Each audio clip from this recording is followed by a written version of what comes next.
Hello future bankers, कैसे आप सब? आइए, वो सब अच्छे से प्रिपरेशन कर रहे हैं एंड सब अच्छे से हैं। तो अभी मैंने मेंस की एक वीडियो बनाई थी कि आप मेंस का कैसे क्या करेंगे, क्या प्रेशर होता है, कैसे मेंस को आप टैकल कर सकते हैं।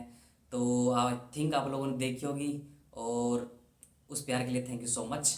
तो चलिए, आज हम बात करेंगे एसबीआई क्लरिकल की, क्योंकि एग्ज़ाम डेट आ चुकी है। 10 दिन बाद आपका प्रीलिम्स का पेपर है एसबीआई क्लरिकल का। 20, 21 और 27 सितंबर का पेपर है, जो कि आईबीपीएस क्लर्क और एसबीआई क्लर्क का एक लेवल ऑलमोस्ट सेम रहता है। मैंने लास्ट ईयर एसबीआई क्लर्क का प्रीलिम्स नहीं दिया, क्योंकि मेरा आरआरबी में उस टाइम पे हो चुका था फाइनल सिलेक्शन। तो मैंने नहीं दिया था लास्ट ईयर। उससे पहले मैंने दिया है, तो उस टाइम पे मेरे आई थिंक 90 के अराउंड नंबर थे। मेरे पास अगर स्क्रीनशॉट होगा तो मैं I will share with you. तो चलिए देखते हैं कैसे एसबीआई क्लरिकल के वो 20-20 मिनट के 3 स्लॉट को आप उस 1 घंटे को कैसे फोड़ के जाएंगे। एंड यू मेक श्योर कि यू आर गोइंग थ्रू, कि आप मेंस में बैठ रहे हैं, वो कैसे क्या मेक श्योर करेंगे आप। तो चलिए देखते हैं।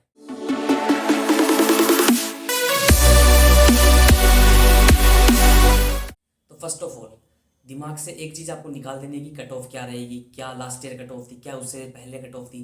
क्योंकि हर साल वैकेंसीज अलग अलग आ रही हैं। लास्ट ईयर आई थिंक 13 और 14,000 के अराउंड वैकेंसीज थी, जिसने कट ऑफ को काफ़ी नीचे लाया।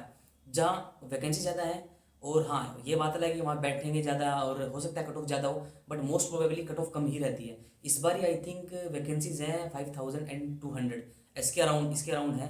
तो कट ऑफ उससे थोड़ा ऊपर जाएगी, पर ऐसा नहीं कि सीधा 90-95 जाने वाली है, वो तो है नहीं।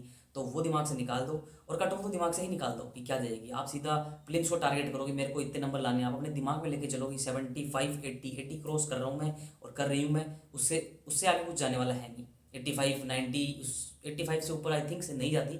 कोई एक दो स्टेट होंगे, शायद दिल्ली, वेस्ट बंगाल, उनकी जाती है। बट हाँ, उसके अलावा इन जनरल 75 to 85 के बीच में रहती है। तो आप कट ऑफ का दिमाग से निकालो सबसे पहले। फिर हम बात करेंगे what's the target for next 10 days की। अगले 10 दिन हम क्या करें, कैसे क्या करें। हो सकता है किसी को लगता हो कि 10 दिन का टाइम कम है, बट नहीं, मैं ये नहीं बोलूँगा कि 10 दिन का टाइम कम है, क्योंकि आपने प्रैक्टिस करी है। ज़्यादा नहीं, थोड़ी कम करी होगी हो सकता है। तो नेक्स्ट 10 डे आप क्या करें। सबसे पहले एक चीज़ मैं देखता हूँ कि काफ़ी लोग लाइव मॉक नहीं देते, ये डर के कि मेरे नंबर कम आएंगे, मेरी रैंक गिरेगी, मेरी परसेंटाइल गिरेगी। तो उनको टेंशन होती है कि दिमाग बैक ऑफ द माइंड क्या चलता रहेगा। लाइव मॉक आप दें, जितने मॉक दे सकते हैं उतने दीजिए। अलग अलग प्लेटफॉर्म पे फ्री लाइव मॉक काफ़ी मिलते हैं, तो वो दो। क्या होगा, आप 80,000 लोगों में मॉक दे रहे हो, आपकी रैंक अगर आ रही है 2,000वीं, तो आप सोचोगे मेरी परसेंटाइल काफ़ी कम है, मेरे को और टॉप 2%, टॉप 3%, टॉप 1% में जाना है। वो सोचकर आप चलेंगे तो आपका कॉन्फिडेंस बूस्ट होगा। दूसरा, टेलीग्राम्स ग्रुप्स काफ़ी हैं, उनमें आप अपने स्कोर्स को शेयर करिए। शेयर करने के लिए काफ़ी ग्रुप बने हुए हैं, वो शेयर करिए। मैं जो था मेरा, मैं शेयर करता। काफ़ी लोग मेरे को पर्सनली मैसेज करते कि आपने इस सेक्शन में ये वाला क्वेश्चन कैसे करा, ये पजल आपने कैसे करी, ये डीआई को आपने कैसे करा, ये अर्थमेटिक का क्वेश्चन था आपने करा तो उसको कैसे करा आपने, अच्छे आपके स्कोर हैं। तो उससे मेरे को कॉन्फिडेंस मेरा बूस्ट होता। तो ये एक कॉन्फिडेंस बूस्टर है। बिल्कुल आप लाइव मोड दीजिए, जहाँ जहाँ जिस जिस प्लेटफॉर्म पे जिस जिस टाइमिंग पे बन सके। एक एक दिन की 3-3 दो ना, जितने मॉक दे सको उतने दो। अगले 10 दिन बचे हैं, प्रीलिम्स हुआ फिर मेंस के लग जाना। और प्रीलिम्स आएंगे, पर आप इसमें प्रीलिम्स को अच्छे से टारगेट कर लोगे तो फिर वो कोई सा भी प्रीलिम्स हो वो आप फोड़ के जा रहे हो। तो पहले ये दिमाग में रखो कि हमें लाइव मॉक देने हैं। जितने दे सको, दिन के 2 2, दिन के 3 दो, हफ्ते के 6 दो, हफ्ते के 8 दो, जितने दो दो। अगले 10 दिन के लिए ये जो भी है। तो प्रीलिम्स में लाइव मॉक दो, अपने रैंक्स को शेयर करो, कोशिश करो कि इंटरेक्ट करो, आप डिस्कशंस करो। फिर हम नेक्स्ट 10 डेज के लिए क्या करें, सेक्शन वाइज क्या करें। तो सबसे पहले क्वांट्स को लेते हैं। क्वांट्स के लिए देखो, मेरा यही, आप मॉक दे रहे हो, लाइव दे रहे हो, उसके अलावा जो मॉक दे रहे हो वो दो। दो दो मॉक डेली के दो, कुछ नहीं जा रहा। 2 घंटे में, सुबह शाम 2 घंटे 2 मॉक दे लो, ठीक है, इट्स ओके। दो उतना उनको सोल्व करो, क्योंकि ऐसा है नहीं कि आप आधा ही कर पा रहे हो। कि मेंस में तो क्या है, सेलेक्टिव क्वेश्चन ही कर पाते हैं। प्रीलिम्स में मोस्ट ऑफ द क्वेश्चन आप अटेम्प्ट कर लेते हैं मॉक में। जो 2 5 10 क्वेश्चन बचते हैं उनको बाद में एनालिसिस के टाइम कर लीजिए। किन क्वेश्चन में टाइम ज़्यादा जा रहा है वो लिख लीजिए। दूसरा, एक मैं आप लोगों के साथ एक चीज़ शेयर करता हूँ। मैं इवन आज भी अपने मॉक्स के स्कोर को अलग से लिखता हूँ। कहाँ लिखे हैं, ये देखो, ये तो LIC के मॉक्स हैं। मैंने जो IPPS RRB के टाइम पे जितने मॉक दिए, हर एक मॉक को लिखता। लाइव मॉक दे रहा हूँ वो लिखूंगा, उसमें कौन से प्लेटफॉर्म पे दिया, कितने मेरे नंबर है, कौन सी मेरी रैंक रही और परसेंटाइल क्या था।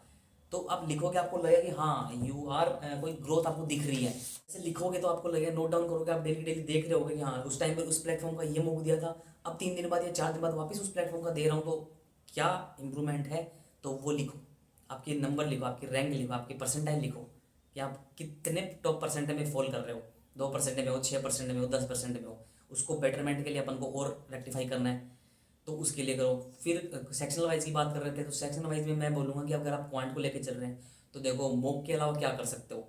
स्पेसिफिक जो वन लाइनर्स है कौन कौन से, अप्रोक्सीमेशन, क्वाड्रेटिक, सिंप्लीफिकेशन, और कौन से हैं, number series, wrong number, missing number, उनके सीधा 20-20 के सेट उठाओ, 20-20 क्वेश्चन के डेली करो। इतना टाइम लगेगा क्वाड्रेटिक को 20 करने में, कितना टाइम लगेगा, 8 मिनट आई थिंक। हो सकता है कोई एक दो क्वेश्चन ऐसा है, नहीं हो तो 10 मिनट लगा लो, 10 मिनट उसका, 10-10 ऐसे मिनट करके 1 घंटे का वन लाइनर का हो गया। फिर अर्थमेटिक के 20-30 क्वेश्चन उठाओ, वो खत्म करो। डेली की डेली एक सेक्शन दे लो, सेक्शनल में ऑलमोस्ट सारा आ जाएगा।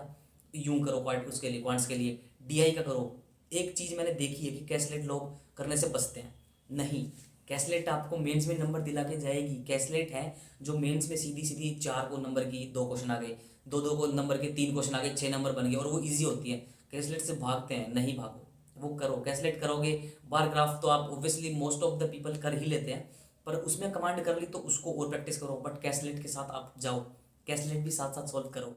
तो ये था क्वांट्स का कि बेसिकली वन लाइनर करो, डीआई की अलग से प्रैक्टिस करो, अगर आप मॉक दे रहे हो उसके अलावा फिर से करो। तो ये रहा क्वांट्स। फिर बात करते हैं रीजनिंग।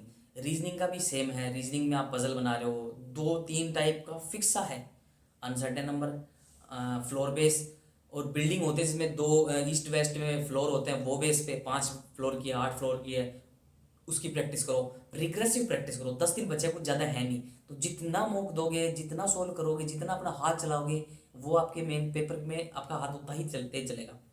वो जो एग्जाम प्रेशर होगा उस टाइम पे, एक तो वैसे ही शुरू शुरू में तो एकदम हाथ कांपेंगे, अगर कोई टाइम क्वेश्चन बिगड़ गया टाइम पे और वो नहीं बना तो और ज़्यादा एकदम एंग्जाइटी किक इन करेगी।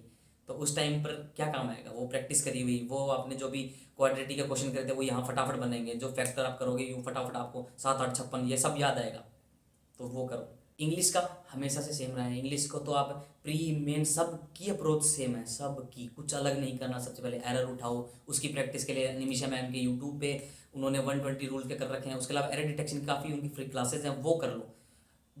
मोस्ट ऑफ द जो क्वेश्चन बनते हैं ना, मोस्ट ऑफ द वहीं कवर हो जाते हैं, तो ऐसा कुछ अलग से आने वाला है नहीं इंग्लिश में। इंग्लिश का आप कह सकते हो कि हमेशा लगभग लेवल हर एग्जाम में सेम ही रहने वाला है। ऐसा नहीं कि आप कि S B I P O दोगे तो बहुत ही खतरनाक आ जाएगी कि आपकी समझ नहीं आ रही। बाकी के 2 जो सेक्शन है उनका नहीं कह सकते कौन सा सेक्शन कहाँ ऊपर कहाँ नीचे होगा, तो वो प्रैक्टिस से होगा। तो एस बी आई क्लरिकल इतना ही है कि हाँ, टारगेट लेके चलो दिमाग में कि मैं बैठ रहा हूँ मेंस में, मैं प्रीलिम्स फोड़ के जा रहा हूँ, मेन प्रीलिम्स में मेरे 80+ नंबर आ रहे हैं। दिमाग में लाओ ही मत मेंस का कि मैं मेंस में बैठूँ या नहीं बैठा, डाउट हो ही ना दिमाग में। आपके साथ मैं एक चीज़ शेयर करूँगा, मैंने S B I P O का जब प्रीलिम्स दिया तो प्रीलिम्स दे के मैं फ्री हुआ, फ्री मेंस लग रहा है, आरआरबी का मेंस दे रहा हूँ, आरआरबी के इंटरव्यू की प्रिपरेशन कर रहे हैं। जिस दिन आरआरबी का इंटरव्यू था मेरा 21 को, उसी दिन हमारे आईपीएस पीओ का प्रीलिम्स का रिजल्ट आया। तो मैं इंटरव्यू दे के बाहर निकला, मेरे को नोटिफिकेशन आया कि हाँ एज आईपीएस पीओ का प्रीलिम्स का स्कोर आ गया है, सॉरी रिजल्ट आ गया है, पास हुए फेल हुए पता लग गया। मैं एक बार गया टेलीग्राम पे, वेबसाइट पे मैंने क्लिक करा, नहीं खुली, मैं भूल गया। 2 दिन बाद मेरे पास मैसेज आया कि इस तारीख को आपकी मेंस है और ये आपका रोल नंबर है, इस टाइम पे आपको पहुंचना है। तो वो है कि आपके दिमाग से ही निकल जाए आपका प्रीलिम्स की मैं पास कर रहा हूँ या नहीं कर रहा हूँ। नहीं, प्रीलिम्स दो और ये कॉन्फिडेंस ले आओ कि मेंस तो बैठ रहे हैं। तो उसके लिए प्रैक्टिस करते रहो, जितना हाथ चलाओगे, जितने अपनी रफ पेज भरोगे आप, एक दिन जब फाइनल आपका सिलेक्शन आ जाएगा और आपके पास इतना सारा रफ का होगा ना गट्ठा, मैं तो वाइट पेज भी देता था, तो यूं लाइन लगेगी, हाँ ये वाइट पेज है, ये पेन रखे, इतना सारा, वो मेहनत दिखेगी, तो आपको भी अंदर से होगा कि हाँ हमने कुछ करा है, ऐसे हवा में नहीं हुआ कुछ भी। तो चलिए, इस वीडियो में जस्ट बेसिकली इतना ही था कि मैंने क्या करा, आप क्या कर सकते हैं, आपको ठीक लगे आप अप्लाई करिए, बहुत पॉजिटिव रिजल्ट मिलेगा। तो थैंक यू सो मच बने रहने के लिए।